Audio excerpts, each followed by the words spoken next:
My individual family and legacy started in the Philippines, where I was born. My parents, my father was in the Air Force and met my mother, who at the time was in the Philippines in school, and that's how they met. So from there, I was born on the Air Force base, still considered, I guess, an American citizen. However, I grew up for the first 2 to 3 years of my life, um, literally within the Filipino culture. The one thing that my parents, who both grew up without fathers in their life, so I was, my mother was raised by a single uh, parent mom, and my father was raised by his mom as well. The one thing they always told me that they didn't get the opportunity to experience was that they can never take away your education. So, with that in mind, I chose Georgia Tech as an opportunity to break that cycle. And although my sister did go to college before I did, I ended up being the first person in my family to graduate from college. And going through Georgia Tech, that's when I met my better half, Natalie, in our final years of school. And timing is everything, and I'll let her tell her side of the story. So I am from Louisville, born and raised here. Well, half of my childhood. So my first half of my childhood here in Louisville. My mom's from Louisville. My parents met when my dad moved here to play basketball at U of L. So I spent part of my childhood here in Louisville, the other half of it in Knoxville, Tennessee, because my dad was an assistant basketball coach at U of L when I was growing up, and then when I was in middle school, he got the head coaching job at University of Tennessee, so we moved to Knoxville. So lived in Knoxville, had a really good childhood. My mom's side of the family here in Louisville, and then my dad's side of the family, he's from Alcoa, Tennessee, which is right outside of Knoxville. So we got to have half of our childhood with one half of our family and the other half and with the other, which was really great. So from high school, I went on to Atlanta, went to Spelman College there, and that's where we met. And then moved back to Louisville to go to medical school at U of L. I did my dermatology residency at U of L, and then did some cosmetic surgery training in Boston. Our history together. Um, when we met in college, I think we both were at a point where we valued education. We knew that that was important. We knew that we wanted to step forward with more. We both had a lot of fun in Atlanta, but had reached a point, I think, both collectively in our faith individually, that when we met, we had certain values and goals that aligned with God being at the center of it.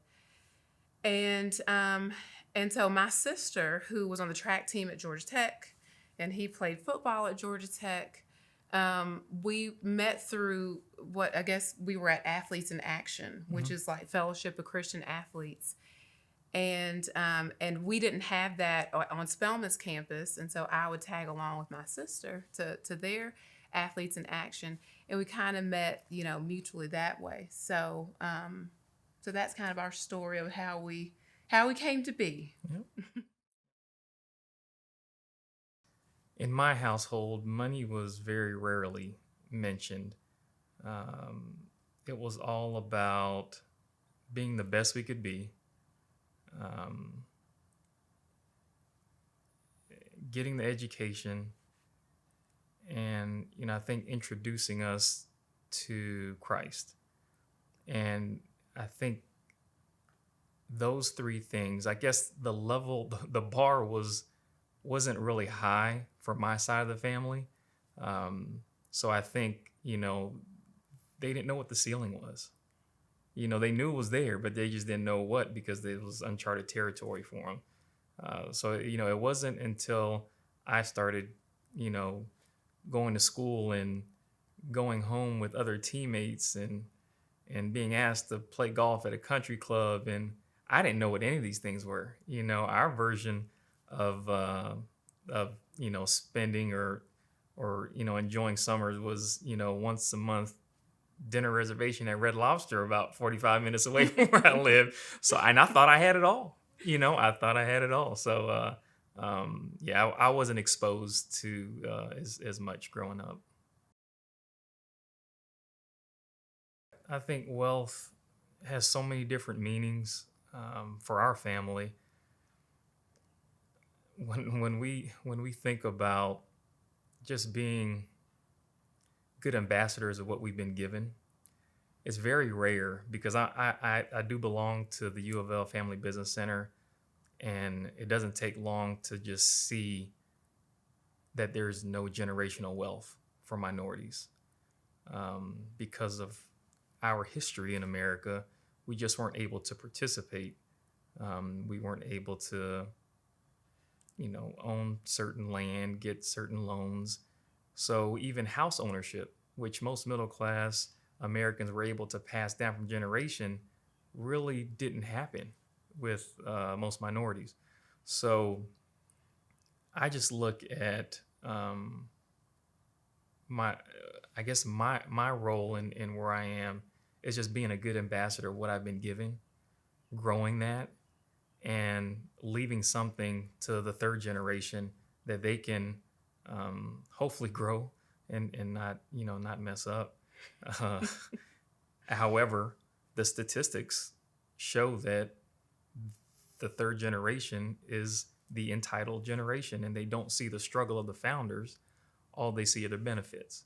So, we've had to do quite a bit of, I guess, family business governance to create a constitution that really outlines our expectations of the third generation. Now, what they decide to do with it, they decide to do with it. And of course, our goal. I mean, we want our kids to follow whatever path that they want, right? If that's with HJI, great. If that is with, my practice of dermatology, that is great too. But at the end of the day, we want them to study hard, get as much education as they can, follow what they want to do, be disciplined in their young life and their spending and their choices, be disciplined with what God willing we're able to leave them, and then pull other people along with them. One thing our kids won't be able to say is that they didn't have this is what we talk about, all the time. How do we put ourselves in the best possible position to do whatever you want to do, whether it's give back to the community, Mm-hmm. um, you know, volunteer time, talent, Yeah. treasure, whatever it is, you're gonna have something. What you do with it, Right. well, hopefully it's good. And unlike our parents, I will tell my kids, you don't have a job. Like all of this, I am doing this. And if you want this type of car and if you want this type of house, you have to go to school and you have to make some money. Like I don't remember my mom saying in those words that you have to, if you want this, you want this. Like I feel like this generation, I don't know if they're workers. It's the question mark is there. But I want my children to know that you have to work equally as hard, at least as I did, to expect the things that I have. So you're not just gonna coast on through. And because they are coming at this as a third generation, and my parents have worked hard to build a company for them, and I'm working hard, and he's working hard. So they really will have a little nest egg, this third generation. But I need for them to know that it's not there for you immediately. You've got to go to school and you've got to work and prove that you're responsible enough to handle what's been given to you. Because I don't know, they're gonna be blessed, they're gonna be blessed. And I just hope that they realize it. And so like my mom did, she really hammered in God in the center, and God is everything and it can be gone. We're trying to do that with our kids, because I think if God is a center and you realize where everything else flows from, no matter how much money you have or what you become, that'll just, hold you tight, and money is, you know, fleeting, really, you know. So I don't know. We'll see. We'll see. We'll see what they do.